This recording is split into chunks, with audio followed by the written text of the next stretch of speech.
Welcome to the Slop Farm. Enjoy the video.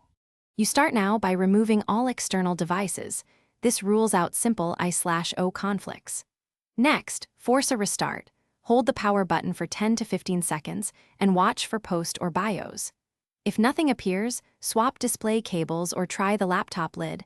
Make sure the monitor input matches the cable. Once you see any boot activity, immediately enter safe mode or BIOS to avoid Windows auto start issues, because addressing drivers and startup tasks is the critical next step. Once in safe mode, you can isolate drivers that cause a black screen.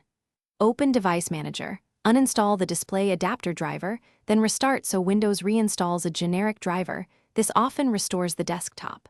While here, run system checks, sfc/scano to repair files, and dism restore health to fix the image.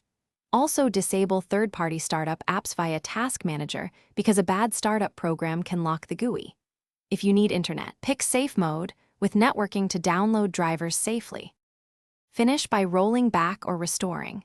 Use System Restore to return to a known good configuration if available, because it reverts driver and registry changes quickly.